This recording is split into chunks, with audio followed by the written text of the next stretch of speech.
প্রথমবার অনেকটা অপেক্ষার পর প্রথম যখন আপনি বৃষ্টিকে দেখেন কি মনে হয়?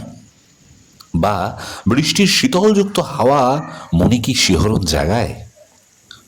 ঠিক প্রথম না বুঝে প্রেম করার মতো রোমাঞ্চিত মন শুধু তাকেই দেখতে চায়।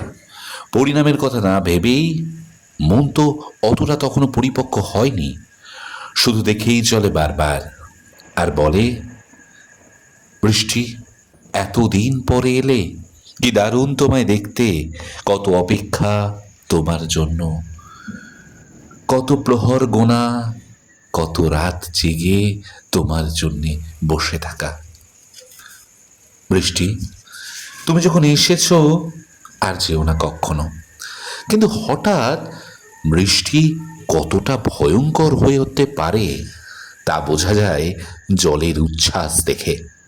ঠিক যেমন না বুঝে কোনো জমিদারের মেয়ে শুধুমাত্র মোহের বশে হাত ধরে রিক্সাওয়ালার কিংবা একেবারে বিলো স্ট্যান্ডার্ড কোনোভাবেই তার সঙ্গে যায় না, কিন্তু ওই যে মোহের বশে পরে যখন হুঁশ ফেরে তখন হয় বিচ্ছেদ।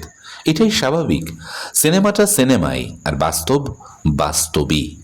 একটা কথা সব সময়ই সত্যি, ক্লাস বুঝেই বন্ধুত্ব হয়, না হলেই তা কিন্তু টেকসই হয় না। ও হ্যাঁ, বৃষ্টির কথা বলছিলাম। বৃষ্টি দেখুন, কিন্তু আই বৃষ্টি ঝেঁপে ধান দেব মেপে এটি বলবেন না, কারণ তা হতেই পারে ভয়ঙ্কর।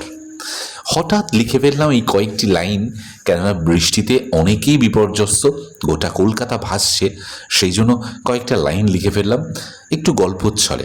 কেমন লাগলো জানালে আরও ভালো লাগবে। টাটা, ভালো থাকবে।